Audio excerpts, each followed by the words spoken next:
চারপাশে এক অদ্ভুত নীরবতা, যে নীরবতা এতটাই গভীর যেখানে নিজের শ্বাসের শব্দ ভয় লাগতে শুরু করে। তুমি একা। ঘরের আলো নিভে গেছে অনেকক্ষণ আগে, কিন্তু হঠাৎ মনে হলো তোমার ঘরে তুমি একা নও। তোমার চোখ ধীরে ধীরে ঘরের কোণায় যায়। সেখানে একটা পুতুল বসে আছে, স্থির, নির্বাক, কিন্তু তার চোখ, ওটা যেন তোমার দিকেই তাকিয়ে আছে। না, এটা কোনো গল্প না, না কোনো সিনেমার দৃশ্য। এটা একটা সত্য ঘটনা। একটা পুতুল যাকে মানুষ শুধু ভয় পায় না, মানুষ তাকে লক করে রাখে। এই পুতুলটার নাম অ্যানাবেল।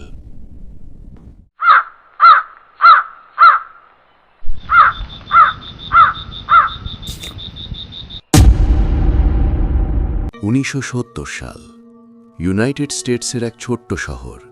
চারপাশে শান্তি, রাস্তাগুলো ফাঁকা, মানুষজন সাধারণ জীবন কাটায়। সেই শহরের এক পুরনো অ্যাপার্টমেন্টে থাকত দুইজন নার্স, ডনা, অ্যানজি। তাদের জীবন ছিল খুবই সাধারণ।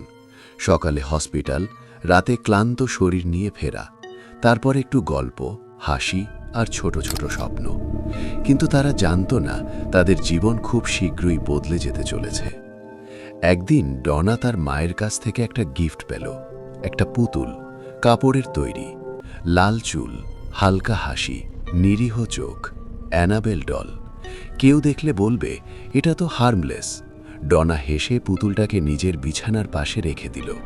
প্রথম কয়েকদিন সবকিছু ঠিকই ছিল, কিন্তু অদ্ভুত কিছু শুরু হয়ে গেল।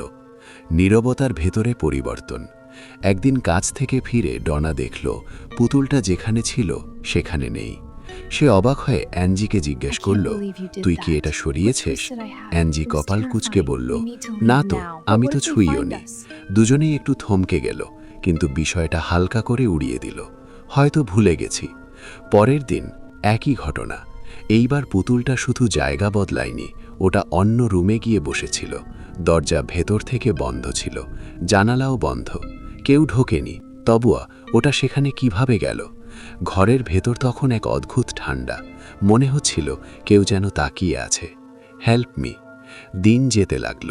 একদিন ডনা বিছানার পাশে একটা ছোট কাগজ দেখতে পেল, তাতে লেখা হেল্প মি। লেখাটা শিশুর মতো, কাঁপা কাঁপা হাতের। কিন্তু ভয়ঙ্কর ব্যাপারটা হলো ওই বাড়িতে এমন কোনো কাগজই ছিল না, আর দরজাও লক ছিল। তখন প্রথমবার তাদের মনে হলো এটা স্বাভাবিক কিছু না। একদিন তাদের বন্ধু লু রাতে তাদের বাড়িতে ছিল। রাত গভীর, চারপাশে সম্পূর্ণ নীরবতা। হঠাৎ ধপ, লু ঘুম থেকে উঠে বসে পড়ে। তার শ্বাস দ্রুত, চোখ ভয়ে বড় হয়ে গেছে। সে চিৎকার করে বলে, ওটা ওটা আমার ওপর ছিল। ডনা আর অ্যানজি দৌড়ে আসে। লুয়ের বুকের দিকে তাকিয়ে তারা জমে যায়। নখের দাগ, লম্বা, গভীর, রক্ত ঝরছে। ঘরে আর কেউ নেই, শুধু সেই পুতুলটা। ভয়ে তারা একজন মিডিয়াম ডাকে। সে ঘরে ঢুকেই থেমে যায়, তার মুখ ফ্যাকাশে হয়ে যায়। সে ধীরে ধীরে বলে, এখানে একটা আত্মা আছে। তার নাম অ্যানাবেল হিগিন্স, একটা ছোট মেয়ে যে নাকি এই জায়গাতেই মারা গিয়েছিল। সে নাকি শুধু থাকতে চায়, ভালোবাসা চায়।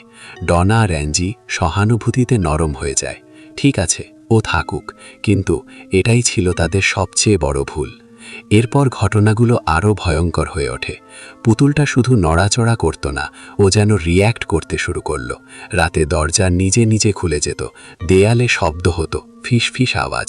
লু আবার বলল, এটা ভালো কিছু না, এটা ডেঞ্জারাস। শেষে তারা সাহায্য নেয়। Ed Warren, Lorraine Warren. তারা ঘরে ঢুকেই বুঝে যায় এটা কোনো সাধারণ কেস না। তারা তদন্ত করে, সব কিছু অ্যানালাইজ করে। তারপর তারা যা বলল সেটা শুনে সবার শরীর ঠান্ডা হয়ে গেল। এটা কোনো বাচ্চার আত্মা না, এটা একটা ডেমনিক এন্টিটি।